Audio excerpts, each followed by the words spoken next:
La cumbre de presidentes del Mercosur finalizó ayer sin avances en la negociación de un acuerdo de libre comercio con la Unión Europea, uno de los temas prioritarios de la agenda que se discutió en Río de Janeiro. En un comunicado conjunto, la Unión Europea y el Mercosur destacaron que en los últimos meses han tenido lugar avances considerables para la firma del tratado, pero las negociaciones continúan con miras a alcanzar prontamente un acuerdo que sea mutuamente beneficioso, dice el texto.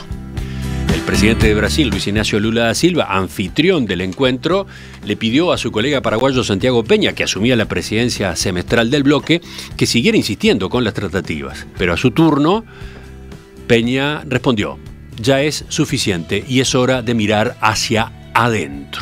Según Peña, los grandes logros no van a venir desde afuera, sino desde adentro, desde la región del mundo que tiene mayor potencial. El Mercosur sí pudo mostrar un logro concreto. Ayer se formalizó un acuerdo de libre comercio con Singapur que debería potenciar el intercambio entre ambas partes, que en 2022 alcanzó unos 10.000 millones de dólares. Ese tratado es el primero que el bloque firma en más de 12 años, luego del que se suscribió con Egipto. Y es el primero, además, con un país asiático. Además, la reunión marcó el ingreso oficial de Bolivia como miembro pleno del tratado, después de una espera de 8 años mientras se producía la aprobación de los parlamentos de los otros países socios. Y sobre otro de los temas pendientes, la posibilidad de entablar negociaciones comerciales con China, el presidente uruguayo Luis Lacalle Pou llamó a sus colegas a sincerarse. Lacalle Pou ratificó la voluntad de suscribir un TLC con China y sentenció: si vamos con el Mercosur, mejor. En ese momento dijo, todos sabemos que los servicios exteriores de otros países del bloque han hablado con China para alertar que no sería bien visto que Uruguay avanzara con ese país en forma bilateral. En su alocución, Lacalle Pou recordó que el presidente Lula dijo en enero, en su visita a Montevideo, que en primer lugar debía apurarse el acuerdo con la Unión Europea y después pasar a negociar con China. Entonces, ahí recordó su reciente visita oficial a Pekín, y agregó: yo le voy a decir lo que nos pasa, les voy a decir lo que nos pasa. El presidente Xi Jinping fue clarísimo, dijo: estoy para acelerar la asociación de libre comercio con Uruguay. Por eso, Lacalle Pou se dirigió a los otros presidentes con una solicitud. O sino que se nos diga, mira, no hay la más mínima voluntad de avanzar a un acuerdo de libre comercio con China.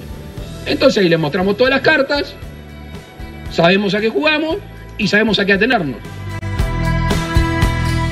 Lacalle Pou le pidió a los demás países que forman parte del bloque regional que acepten y entiendan que Uruguay avanza primero, y después vendrán Paraguay, Brasil, Argentina. Nosotros avanzamos primero, enfatizó. Para explicar ese camino, sostuvo que si bien Uruguay mantiene la vocación de fortalecer al Mercosur, carga con una balanza comercial deficitaria con los 3 países de este bloque. Cuando yo miro los números de Uruguay, yo tengo balanza comercial deficitaria con los 3 países del Mercosur. Pero además, en su totalidad, ha descendido la participación del bloque en nuestro comercio exterior. Y ha crecido China, y ha crecido otros países. Entonces, yo estoy de acuerdo.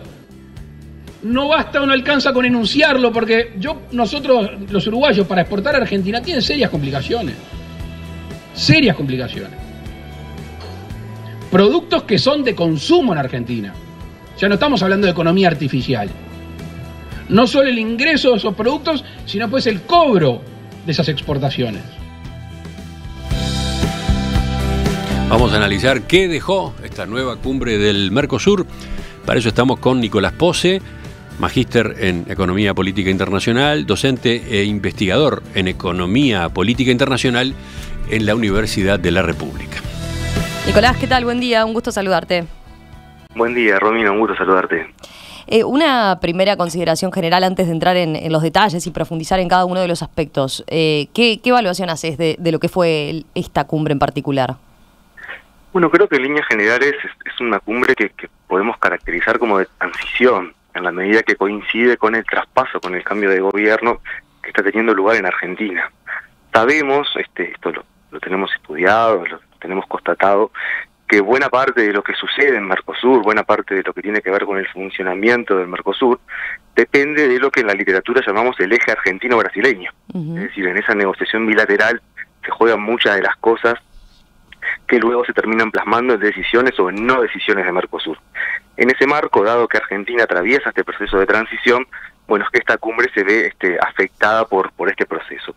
A pesar de eso, tenemos algunos anuncios relevantes, en particular la adhesión de Bolivia tras un largo proceso de espera, de ratificación, en particular en el Senado de Brasil, y tenemos después el frente externo, el frente de la agenda externa, donde por un lado se ratifica un acuerdo con Singapur, cuyo formato sabemos que estaba saldado hace aproximadamente un año, y por otro lado está el gran elefante en la habitación, que es la negociación con la Unión Europea. Una negociación sobre la cual había grandes expectativas este semestre, a medida que coincidieron las presidencias pro tempore de Brasil en Mercosur y de España en Unión Europea, pero que a pesar de que, como han dicho las partes, se han constatado avances, todavía no han sido suficientes para cerrar la negociación. Sí, ahí hay un punto capaz que en el que podemos profundizar, ¿no? Porque los oyentes pueden decir, bueno, otra vez aparece el tema Unión Europea-Mercosur y otra vez, está bien, hay avances, pero seguimos sin que se firme, ¿no? Un acuerdo que además, tal como señalabas, bueno, se había mencionado que este era el momento para hacerlo, ¿no? Esta era como la ventana de oportunidad para sacarlo adelante. Entonces, ¿cómo lo ves en ese sentido? Efectivamente hay un avance, hay optimismo en cuanto a que pueda firmarse. A ver, sabemos que Mercosur y Unión Europea llegaron a un acuerdo en principio en 2019, después de 20 años de negociaciones, lo cual ya el tiempo transcurrido para cerrar un acuerdo en principio nos muestra de por sí la dificultad de la negociación, ¿no? Si dos partes tienen que negociar en un periodo de 20 años para arribar a un acuerdo, bueno, eso significa que hay dinámicas de economía política, dinámicas internacionales y domésticas de los países complejas, que hacen difícil arribar a un acuerdo equilibrado que satisfaga a todas las partes. Mercosur y Unión Europea arribaron a este acuerdo al principio en 2019 y luego esto se paralizó por las oposiciones que surgieron en Europa. Algunas de naturaleza tradicional, que tienen que ver con el proteccionismo agrícola europeo, y otras que tienen que ver con emergentes de carácter ambiental, nuevos planteos, nuevas demandas que han surgido en Europa y que en particular asociadas a lo que fue la condena de algunas políticas ambientales del gobierno Bolsonaro, llevaron a que, bueno, como tú bien decías, el cambio de gobierno en Brasil, combinado con una coyuntura geopolítica distinta, en la cual la Unión Europea se enfrenta a desafíos que no existían en el pasado, ¿no? El retorno de la guerra en Europa, la mayor confrontación entre Estados Unidos y China, la posibilidad de que Estados Unidos retorne a un gobierno encabezado por Donald Trump y todos los desafíos que eso puede llegar a generar para la Unión Europea, hace que la Unión Europea salga a buscar nuevos aliados al mundo. La Unión Europea no tiene una política exterior propiamente dicha, son las políticas exteriores de los países. Lo que sí tiene en conjunto son algunas herramientas, entre las que destacan los acuerdos de asociación, que es el que se acordó en principio con Mercosur entre 2019 y 2020. Ahora bien, ¿qué sucede? Si bien la Comisión Europea, es decir, la encargada o el Ejecutivo de la Unión Europea, está muy interesada en cerrar el acuerdo con Mercosur, hay algunos países en Europa, como pueden ser España, como puede ser Alemania, que están muy interesados en cerrar un acuerdo con Mercosur, eso también enfrenta la oposición de otros países, la oposición de países como Francia. Y así como decíamos que el eje argentino-brasileño es determinante para lo que sucede en Mercosur, bueno, algo equivalente sucede en Europa con el llamado eje franco-alemán. Entonces, a pesar de que el acuerdo de asociación seguramente se divida, es decir, que ahora se negocie, se intente probar únicamente el pilar comercial, que no requiere de la aprobación de todos los parlamentos nacionales, sino que requiere de la aprobación de Comisión Europea, Consejo Europeo y Parlamento Europeo, lo cierto es que sin el aval de Francia es difícil que este acuerdo avance. Sí, y fíjate lo que dijo Emmanuel Macron en estos días, ¿no? No puedo pedir a nuestros agricultores, a nuestros industriales en Francia y en toda Europa que hagan esfuerzos para descarbonizar y luego decir que elimino todos los aranceles para introducir productos del Mercosur que no aplican estas reglas. Ahí está uno de los nudos, ¿no? Exactamente. Esas declaraciones fueron muy elocuentes y nos mostraron que a pesar de los esfuerzos que ha hecho la Comisión Europea por persuadir a actores reticentes como Francia, el presidente Macron sigue manteniendo una posición que ya era conocida, ¿verdad? Recordemos que a los pocos días que se anuncia el acuerdo en principio, en junio de 2019, el presidente Macron, en los primeros días de julio, ya sale a declarar que para Francia ese acuerdo no era aceptable. Es decir, que desde el origen del acuerdo en principio, la oposición de Francia ha estado arriba de la mesa. Mercosur y Unión Europea han negociado una adenda ambiental, intentando de este modo suavizar la oposición que el acuerdo enfrenta en países como Francia, pero claro, si una adenda ambiental se vuelve demasiado exigente o se vuelve vinculante en los términos que planteaba la Unión Europea, lo que sucede es sí, fíjate, perdón que te interrumpa, como lo comentó ayer Lula. El acuerdo alcanzado en 2019 era inaceptable porque nos trataban como seres inferiores, países colonizados, con una gran falta de respeto. Allí el problema es que, por un lado, se puede abrir el mercado europeo en términos formales, en términos de reducción de aranceles, pero si por otro lado surgen regulaciones, surgen disposiciones que cierran el mercado para los productores de Mercosur, bueno, esas ganancias esperadas derivadas del acuerdo no se terminan por concretar. Entonces el desafío está allí, está en balancear las preocupaciones ambientales europeas, pero al mismo tiempo asegurar que las disposiciones de acceso a mercados negociadas en el acuerdo sean efectivas. Recordemos al mismo tiempo que Europa está impulsando e implementando un conjunto de políticas comerciales de naturaleza unilateral, que incluso algunos países cuestionan su compatibilidad con las reglas de la Organización Mundial del Comercio. Estoy pensando, por ejemplo, en la ley antideforestación. Es una política comercial unilateral de la Unión Europea que puede llegar a afectar las exportaciones de los productores de Mercosur, no tanto de Uruguay, pero sí de Brasil, también de Paraguay, hacia Europa, por lo que la preocupación de los socios de Mercosur es, bueno, firmamos un acuerdo, nos ponemos de acuerdo en eliminar recíprocamente los aranceles, pero si aparecen otras barreras no arancelarias que no nos permitan efectivizar ese acceso al mercado, bueno, ¿para qué nos sirve el acuerdo? Entonces un poco la discusión está planteada en esos términos. Dice Lula, el texto que tenemos ahora es más equilibrado que el firmado por los anteriores gobiernos, pero no es suficiente, aún es insuficiente. Lula se refiere a varias cosas con esto, ¿no? Por un lado sabemos que el acuerdo en principio, tal como fue diseñado, fue el resultado de una negociación llevada adelante por el gobierno Bolsonaro en Brasil, una negociación en la que Brasil cedió en el último año de la negociación en particular muchas cosas que habían sido muy caras a la posición brasileña a lo largo de la negociación. Estoy pensando, por ejemplo, algunas cuestiones referentes a compras gubernamentales que Lula ha intentado renegociar, otras cuestiones asociadas a las reglas de origen para algunos sectores industriales, como por ejemplo maquinaria de equipamiento, por ejemplo el autopartismo, que pueden llegar a tener dificultades dadas las reglas de origen que acordó el gobierno Bolsonaro en 2019, pero Lula, a pesar de eso, dice, bueno, si podemos conseguir alguna compensación en materia de compras gubernamentales por la adenda ambiental que Europa nos está planteando, estamos dispuestos a negociarla, siempre y cuando esa adenda ambiental no sea lo suficientemente restrictiva como para cerrar efectivamente el acceso a mercados de los productores de Mercosur en Europa.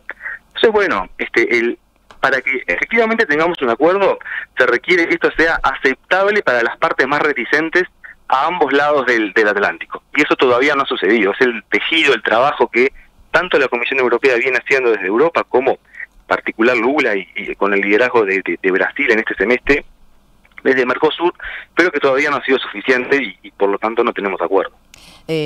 Para terminar este capítulo, ¿qué cabe esperar ahora en los próximos meses en esta materia, teniendo en cuenta que, por un lado, bueno, va a llegar a su final la presidencia de Pedro Sánchez de la Comisión Europea, ¿no? Que le tocaba este periodo a España, uno de los países que está a favor? A su vez, la Unión Europea empieza el año que viene, sobre abril, tiene elecciones, por lo tanto cambian todas las autoridades. Y por otro lado, acá en el bloque regional asume Peña, el presidente paraguayo, que ha dicho, bueno, que no es momento, ¿no?, de mirar a esos tratados, sino que él tiene otras prioridades. Yo comparto este concepto que tú utilizabas hoy más temprano, Romina, de una ventana de oportunidad que está por cerrarse muy pronto. Es decir, este acuerdo no logra concretarse en estos meses que quedan de diciembre, tal vez en los primeros meses de 2024. Bueno, seguramente la suerte del acuerdo que quede saldada en forma negativa, sin arribar efectivamente a concretar el instrumento, por lo menos durante buena parte de 2024 y hacia adelante. ¿Por qué? Porque como tú bien decías, Europa ingresa nuevamente en un ciclo electoral en 2024, implica que bueno, que el acuerdo va a volver al congelador.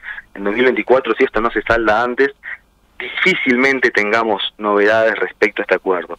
En cuanto a la presidencia pro tempore de Paraguay, yo ahí lo pongo en estos términos. Le sacaría un poco la centralidad o la relevancia que se le ha asignado a las declaraciones del presidente Peña. Yo creo que en la medida que Europa y Mercosur, con el liderazgo de Brasil, más allá que la presidencia pro tempore pase a manos de Paraguay, el acuerdo en estos meses que quedan de ventana de oportunidad puede ser factible. Pero estamos en términos de margen de tiempo en un plazo muy acotado, quedan algunos flecos por saldar y como tú bien decías, si no se saldan en estos meses, difícilmente en 2024 tengamos noticias de este acuerdo. Enseguida vamos a la segunda parte del análisis, Nicolás. Seguimos en diálogo con Nicolás Posse, magíster en Economía Política Internacional. El foco está puesto en la cumbre del Mercosur, esta que culminó ayer en Río de Janeiro, y en la que otro de los temas que, por lo menos como país, interesaba, era China, ¿no? Nicolás, la posibilidad de negociar o no un acuerdo de libre comercio Mercosur-China. El presidente Lula, cuando estuvo en Montevideo en enero, dijo, interesa, pero primero vamos a tratar de liquidar el acuerdo pendiente con la Unión Europea. Bueno, teniendo en cuenta lo que está pasando con el acuerdo con la Unión Europea y que tú examinabas recién, ¿cómo viste este otro frente, sobre todo a partir del planteo del presidente Lacalle Pou en cuanto a que los países del bloque deben sincerarse? A ver, efectivamente Uruguay ha mantenido esta posición a lo largo de los años.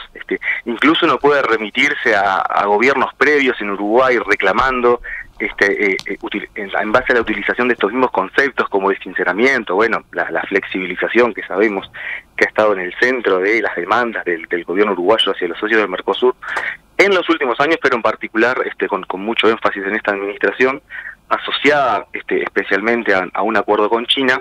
Pero a ver, retomando un poco lo que tú mencionabas de las declaraciones del presidente Lula aquí en Montevideo, yo creo que bueno, que fueron una elegante salida diplomática como respuesta a un planteo de Uruguay, pero que en los hechos una negociación Mercosur-China, en el corto y mediano plazo es muy improbable. Es muy improbable por distintos factores. Yo los resumiría en dos grandes bloques, un bloque de economía política y un bloque diplomático. En cuanto al bloque de economía política, a diferencia de lo que puede ser la Unión Europea hoy, para los entramados industriales de Argentina y de Brasil, la eliminación recíproca de aranceles con China es un escenario que no es tolerable en términos de supervivencia para muchos sectores. Por lo que desde esa lógica, bueno, el acuerdo parece como muy improbable. A eso tenemos que agregar un elemento de naturaleza diplomática, como decía, que es que Paraguay, uno de los 4 miembros de Mercosur, mantiene relaciones diplomáticas oficiales con Taiwán, lo cual también sería otro impedimento, en este caso de naturaleza diplomática, a la hora de pensar un acuerdo con China. Uruguay ha planteado la necesidad de, si no vamos en bloque, permítanos ir por nuestra cuenta. Sí, negociaciones a distintas velocidades, ¿no? Exactamente. Primero Uruguay y que después se vayan sumando los otros si les parece, ¿no? Eso, en el contexto de la asunción de Javier Milei como nuevo presidente en Argentina, ¿puede darse? Bueno, esa es una pregunta central. Yo no tengo una respuesta concreta al respecto.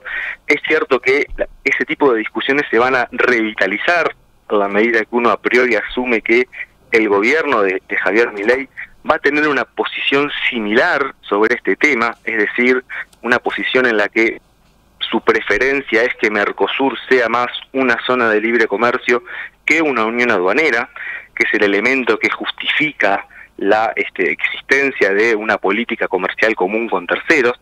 Pero bueno, ahí de vuelta nos remitimos al eje argentino-brasileño y cómo esas negociaciones se van a dar entre Argentina y Brasil. Sabemos que el gobierno de Milei asume en una posición doméstica extremadamente delicada, tanto en términos económicos, con las dificultades conocidas que sabemos que atraviesa Argentina, como en términos políticos, un gobierno con una base legislativa muy acotada, con la necesidad de construir acuerdos más amplios para asegurar espacios de gobernabilidad, por lo que al menos en el primer año yo no imagino que el frente externo relacionado con esta cuestión sea una prioridad. Pero son puras especulaciones, es decir, tenemos que esperar efectivamente a la asunción de Milei y cómo esas negociaciones con Brasil sobre este punto y otros puntos relacionados al Mercosur se desarrollan para ver si Uruguay consigue algún espacio de flexibilidad al interior del Mercosur en los próximos años o no. Nicolás Pose, magíster en Economía Política Internacional, docente e investigador en Economía Política Internacional en la Universidad de la República. Gracias, Nicolás, como siempre, un abrazo. Muchas gracias a ustedes, un abrazo grande.